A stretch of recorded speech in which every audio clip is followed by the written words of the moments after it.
My name is Tsena, and this is my audience. That's my boyfriend Damon, and that's my friend Angela. Today I'm going to inform you about my role as an administrative assistant. My primary role is to assist the head of the therapy department.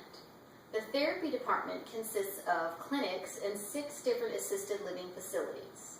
We have 2 groups of therapists to cover these 6 clinics.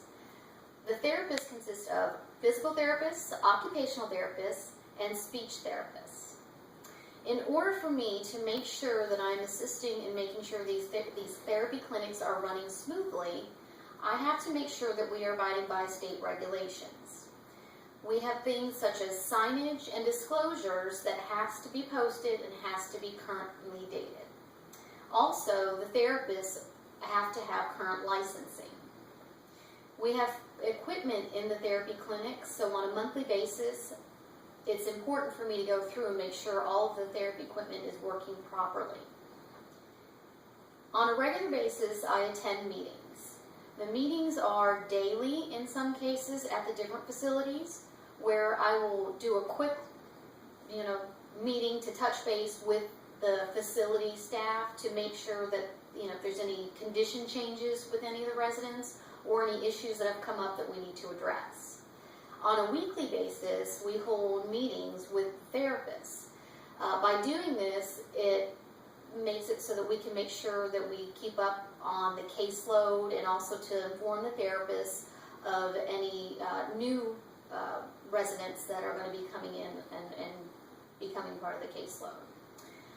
Twice a month, I go to the various facilities to meet with the staff for a longer meeting that we call a care conference. We will then go over the whole therapy census and let them know an update of what's going on with the residents from their facility that is currently on therapy. Also, they will let us know if there's any new needs that may have come up with residents that need to be put on therapy. I do a lot of commuting for my job. The commuting I do is to make sure that when a need arises for a resident to be put on therapy, I will go to that facility to take the appropriate steps to get them put on. Orders come in on a regular basis. I need to go ahead and make sure that those are processed in a timely fashion, so I will go within 48 hours to retrieve those orders. Also, there's documentation that needs to be signed by the physicians for the residents that are on therapy, so I will go and retrieve those signed documents as they come in at the various facilities.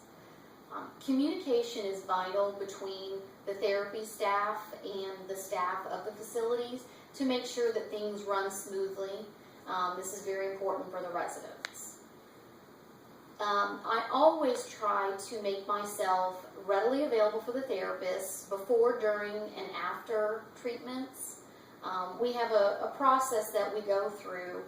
When I let the therapist know that there's somebody that needs to be screened for therapy, they will go ahead and let me know if they are appropriate for therapy. Then at that point, I will run their insurance. Once the insurance gets approved, I'll then run that past them or their family members, whichever is appropriate.